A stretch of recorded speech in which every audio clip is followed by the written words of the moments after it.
గంటల ప్రాంతంలో నేను వివిధ కారణాలతోని సమస్యలతోని ఆఫీస్కి వచ్చినటువంటి ప్రజలతోని ముఖాముఖి మాట్లాడుకుంటూ వాళ్ళ సమస్యలు రాసుకుంటూ నా ఛాంబర్లో ఉండగా కరెక్ట్గా 11:25-30 ప్రాంతంలో జై కవిత అంటూ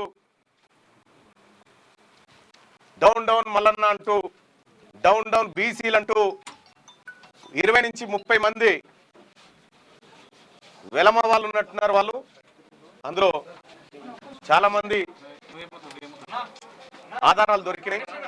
వాళ్ళు వచ్చి మా సిబ్బంది పైన దాడి చేసి ఇక్కడికి వచ్చిన ప్రజలు కన్నీళ్లు పెడతా ఉంటే కూడా వదలకుండా వాళ్ళపైన దాడి చేసి వాళ్ళని తీవ్రంగా గాయపరిచి మా సిబ్బంది పైన దాడి చేసి ఫర్నిచర్ ధ్వంసం చేసుకుంటూ ఇక్కడ మా కల్వకుంట్ల కవితక్క నాయకత్వం వరదిల్లాలనుకుంటూ మా గన్మెన్లు ఎంత నిలువరించినా వినకుండా మా గన్మెన్ల పైన దాడి చేసి, అలాగే ఇక్కడ ఒక గన్మెన్ నాకు లోపల రక్షణగా ఉంటే లోపలికి వచ్చినటువంటి సుజిత్ రావు,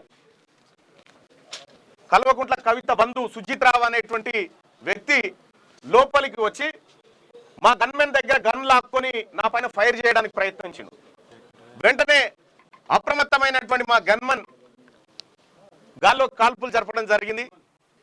దీంతో భయపడ్డటువంటి వాళ్ళు, అలాగే నాకు రక్షణగా ఉన్నటువంటి మరొక గన్మెన్ శ్రీనివాస్ బయట ఉన్నాడు.